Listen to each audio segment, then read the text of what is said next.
मोरा, मुझे बताइए कि आप तो लव में गुम थी, फिर ये पूजा भट्ट कहाँ से मिल गई? मैंने एक स्टेज परफॉर्मेंस किया था मैडम नूरजहान के सॉन्ग पे। अच्छा। वो एक ट्रिब्यूट किया था मैंने उन्हें। जब मैं कर रही थी तो भट्ट साहब आए हुए थे पाकिस्तान, तो मैंने ऐसे किसी को मस्ती में बोल दिया, मैं कहा भट्ट साहब इनको मैं नज़र नहीं आ रही क्या? सो एक्चुअली इट हैपेंड कि मेरा करियर भट्ट के साथ ही शुरू हुआ बॉलीवुड। सो कभी कभी होता है ना जो कहते हैं वहाँ भट्ट, कबूलियत। ऐसे भट्ट। इंडिया में किसी पाकिस्तानी हीरोइन का करियर शुरू नहीं हो सकता।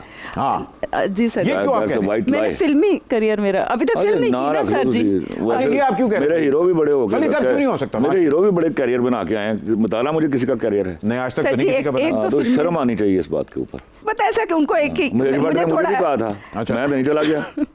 अच्छा, आपको कहा था? मुझे किसने नहीं कहा? ये भी है। अच्छा, No, ये it's ना not मैं like that. नाम नहीं लेता, मैं I am not a kind like this. मुझे किसने नहीं कहा सिवाय करण जौहर के। और आपने ना कर दी।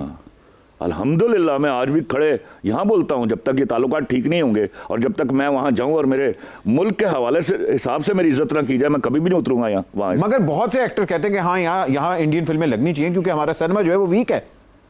तो उसके लिए आप हमेशा इसी तरह की पैरासाइटिंग करते रहेंगे अपने लिए। मगर हमारे पास फिल्में ही नहीं बन। अरे नहीं तो बनाइए, आप ट्रैश से आगे बढ़ना सीखिए ना। Why are you followers always?